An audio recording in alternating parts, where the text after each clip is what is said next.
ईशान्य कोपरा दिसतोय आम्हाला, म्हणजे ही नॉर्थ आहे आणि ही वेस्ट ईस्ट आहे.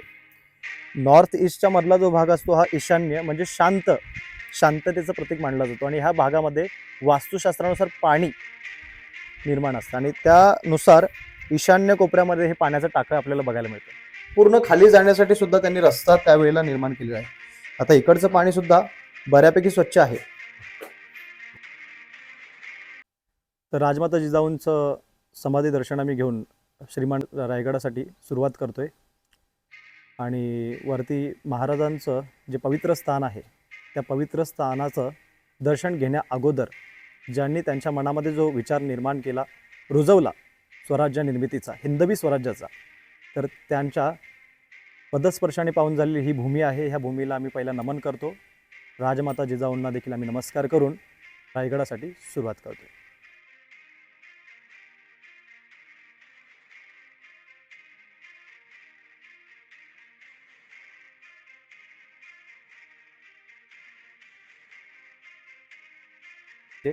खाली पाण्याचा टाका आहे, त्यामुळे त्यांना थंडावा निर्माण करण्यासाठी किंवा शांततेसाठी या ठिकाणी ते येऊन बसायचे.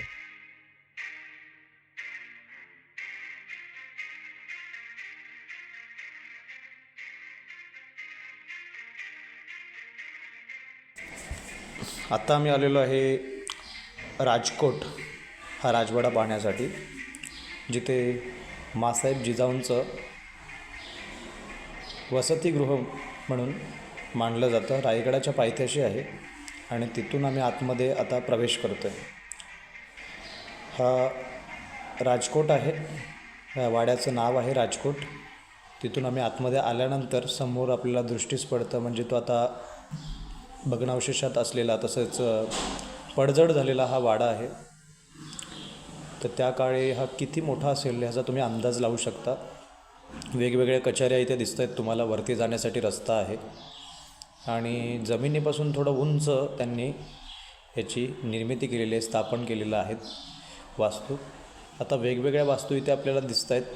आता ह्या वास्तू म्हटल्यानंतर असं वाटतं की जेव्हा छत्रपती शिवाजी महाराज हे रायगडावरती उपस्थित नसायचे, कुठल्या तरी मोहिमेवरती गेलेले असायचे किंवा काहीतरी त्यांच्या मागे कामाचा व्याप असायचा, त्यावेळेस ह्या राजकोटातून राज्यकारभार चालायचा आणि मासाहेब जिजाऊ ते सर्व पाहायच्या.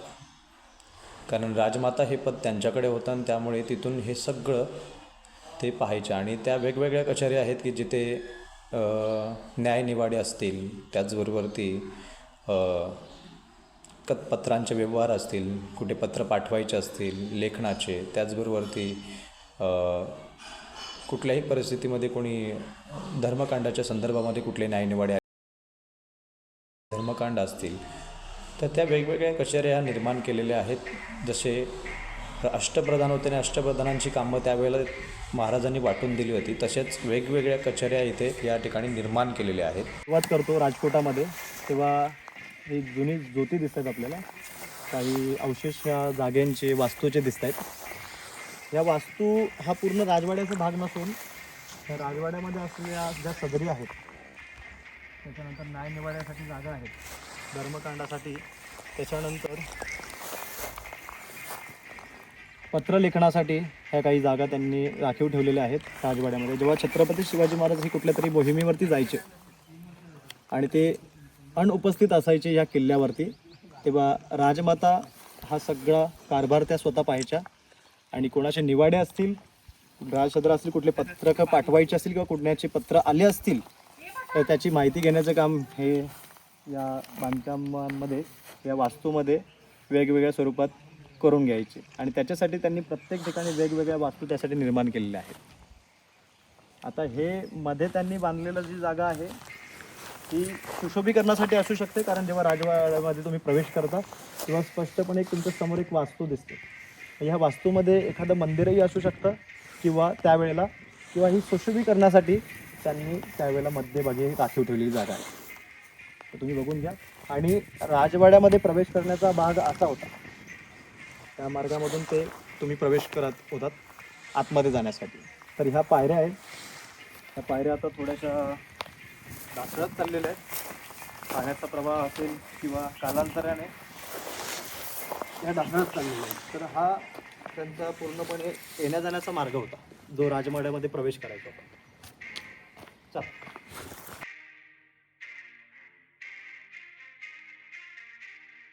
आता आम्ही राजकोटाच्या एका तटबंदीवरती उभे आहोत आणि तिथे आल्यानंतर आपल्याला पूर्ण राजकोट हा पुढे दिसतो, आपल्या समोर दिसतोय. आणि तिथे जी तटबंदी बांधलेली आहे त्या तटबंदीमध्ये आपल्याला खाली इथे या अशा जंग्या दिसत आहेत किंवा इथे पहारेकऱ्यांसाठी विश्रांती करण्यासाठी एक गृह दिसत आहेत. म्हणजे त्यावेळेला इथे तंबू बांधले जात असतील किंवा इथे लाकडाचे ओंडके उभे करून तर त्याच्यावरती छप्पर बांधलं गेलं जात असेल आणि तिथे ते पहारेकरी तैनात असतील. तर वेगवेगळे बुरुज इथे छोटे छोटे स्वरूपात आहेत आणि त्याच्यामध्ये इथे खाली तुम्हाला या अशा जंग्या दिसतात आणि खालून येण्यासाठी तिथे रस्तासुद्धा आहे. मग हे विश्रांतीगृह पण असू शकतं किंवा त्याचबरोबर इथे आता इथे खाली एक थोडासा खोल खड्डा दिसतो तर त्यामुळे असं वाटू शकतं की इथे शौचकूपसुद्धा असू शकतं असा अंदाज आहे. हा राजकोटाच्या मागील परिसर आहे आणि त्यामुळे हे एखाद्या बाहेरील किनाऱ्यावरती म्हणजे तटबंदीला बांधलेला हे एक छोटंसं असं म्हणता येईल की हे शौचकूप असू शकतं असा अंदाज वर्तवण्यात येतो आहे की पहारेकऱ्यांसाठी सुद्धा असू शकतं किंवा राजवाड्यामध्ये जे त्यावेळेला वसतिगृहामध्ये जे राहण्यासाठी आहेत तर त्यांच्यासाठी सुद्धा ही शौचकूपं बांधली गेली असावी. तर पुढे याच्यावरती काहीतरी वरती असू शकतं किंवा याच्यावरती बांधलं गेलं जात असेल लाकडी ओंडक्यासहित आणि त्यामुळे दिसते. आता तुम्हाला इकडेच पूर्ण हा राजकोट दिसतो आहे आणि राजकोटाच्या मागे आपल्याला रायगड दिसतो आहे आणि रायगडाचा टकमक टोक आपल्याला तिथून दिसतं आहे. तर माझे काही मित्रसोबत आहेत माझ्या, त्यांच्यासोबत मी राजकोट आणि रायगड 2 दिवस आम्ही पूर्णपणे एक्सप्लोअर करणार आहोत. आता इथे तुम्हाला ह्या फेब्रुवारी महिन्यामध्ये आल्यामुळे आम्हाला इथे थोडीशी अशी सुकलेली गवतं दिसत आहेत, झाडं दिसत आहेत. तर त्यामुळे पूर्ण काय होतं आहे की हा राजकोट जे जुने अवशेष आहेत ते पूर्णपणे झाकले गेलेले आहेत. त्याच्याखाली काही झाडं इथे वाढलेले आहेत. तर पुरातत्व विभागाकडे एक मागणी आहे की त्यांनी हे लवकरात लवकर गवत जे आलेलं आहे ते त्यांनी हटवावं, काढून घ्यावं की त्यामुळे जो मूळ ज्योती आहे, जो राजकोट आहे तो सगळ्यांच्या नजरेस पडेल. जी तटबंदी आहे ती दिसेल सगळ्यांना आणि त्याचबरोबर ती हा राजकोट किती महत्त्वाचा त्या काळी होता त्याची माहिती जाणीव आपल्याला होत राहील. आता इथे बघा, आता आल्यानंतर इथे तुम्हाला आता खाली बॉटल्स वगैरे पडलेले दिसतात. आता तिकडे यावेळेला कोणी फिरायला येत असेल किंवा इथे कोणी कामगार असतील किंवा कुठल्याही प्रकाराने किंवा कोणी काही याच्याबद्दल जाणून घेण्यासाठी येत असतील तर त्यांनी कृपा करून ही अशी प्लॅस्टिक बॉटल्स, प्लॅस्टिक पिशव्या ह्या अशा टाकू नयेत. आता आम्ही हे घेऊन जाऊन एखाद्या कुंडीमध्ये टाकणार आहोत. पण हे कृपा करून असं टाकू नका इकडे की त्याच्यामुळे आपलाच इतिहास झाकला जातो आहे, आपण कचरा आपण स्वतःच करतो आहे. तर त्यामुळे तुम्ही येताय घेऊन तर तुम्ही सोबत घेऊनही जावा. माझा मित्र आहे निर्भय, अननस घेऊन चाललेला आहे तो की त्याचं म्हणणं असं आहे की अननस खाल्ल्यामुळे आपल्याला प्रोटीन मिळतं. आता आम्ही इकडे पुढे आलो आहे आणि त्याच्याबरोबर ते आपल्याला एक समोर नजरेस पडतं ते म्हणजे एक त्या काळी दगडामध्ये कोरलेलं असं एक छोटं असं पाण्याचं टाकं म्हणता येईल की त्याचा वापर कोणत्याही स्वरूपामध्ये इथे करत असतील. त्यामुळे हे पाण्याचं टाकं ह्या दगडामध्ये कोरलेलं आहे, दगड फोडून ते त्यामध्ये कोरण्यात आलेलं आहे. तर हे बऱ्याच प्रकारे याचा वापर होऊ शकतो त्या काळी बऱ्याच ठिकाणी. तर ते असं बांधलेलं गेलेलं आहे. बाजूला दगड दिसतो आहे. मग तिथून आपण पुढे जाऊया. पुढे गेल्यानंतर राजकोटाच्या काही अवशेष आहेत जे जुने जे ढासळत चाललेले आहेत ते दिसत आहेत. इथे मळलेली वाट आहे, त्या मळलेल्या वाटेतून जायचं आहे आणि आपण फुल स्लीवमध्ये आलात तर अतिउत्तम राहील. आपण कधीही कुठेही इकडे येत आहे तेव्हा. आता हे गवत जे सुकलेलं आहे त्याच्यामुळे काही गोष्टी आपल्याला याच्या खाली झाकलेल्या आहेत पण त्या दिसत नाहीत. पण आता आम्ही पुढे जात असताना इथे टाकं निर्माण केलेलं आहे तर हे अजूनही सुस्थितीत आहे आणि त्याच्यानंतर त्याच्या आतमध्ये जे पाणी आहे ते सुद्धा खूप स्वच्छ स्वरूपात दिसतंय. म्हणजे काही गोष्टी ह्या गवतांमुळे झाकलेल्या आहेत, पण जेव्हा तुम्ही जवळ जाता तेव्हा तुम्हाला हे निदर्शनास पडतं. हे पाण्याचा टाका आहे. अजूनही चांगल्या प्रकारचं पाणी त्याच्यामध्ये आहे. पिण्यासाठी योग्य आहे हे मी नाही सांगू शकत, पण पाणी त्याच्यामध्ये अजूनही उपलब्ध आहे. तर हे त्या काळातील हे वास्तुशास्त्रानुसार सुद्धा असू शकतं आणि त्याचबरोबर या स्थापत्यकलेचा म्हणजे या राजवाड्याचा सुद्धा खूप उत्तम प्रकारे भाग आहे की तो कन्स्ट्रक्ट करताना बांधताना त्यांनी हे पाण्याचं टाकं सुद्धा यामध्ये बांधलेलं आहे. तर त्याच्या या वाड्यामध्ये त्याचा खूप चांगल्या प्रकारे वापर होऊ शकतो आणि हे 12ही महिने पाणी असतं याच्यामध्ये. स्थानिक लोकांनी ते सांगितलेलं आहे. अजूनही चांगलं पाणी दिसतं याच्यामध्ये. आता आम्ही फेब्रुवारी महिना सुरुवात झालेली आहे आणि फेब्रुवारी महिन्यात सुरुवात येतोय आणि इथे पाणी अजून दिसतंय तुम्हाला आणि ते स्वच्छ दिसतंय. हे पाण्याचा टाका आहे. चला पुढे या. ही भिंत आहे. ह्या पूर्ण हा वाड्याचा भाग होता. हा तर काही काळानंतर तो ढासळत जातो, जसं आपल्या जुनी घरं असतील त्यानंतर. पण अजूनही एवढ्या वर्ष झाली तरी ही भिंत अजून तिथे जशीच्या तशी उभी आहे. त्याच्यातला काही वरचा मधला भाग पडला असेल, पण ही अजून भिंत तशा पद्धतीने त्या काळातली उभी आहे. बाकीचा भाग त्यांचा अवशेष म्हणून निर्माण झालेला आहे. हा राजवाड्याचा मुख्य भाग आहे आणि इथे हा वाड्याचा भाग दिसतोय.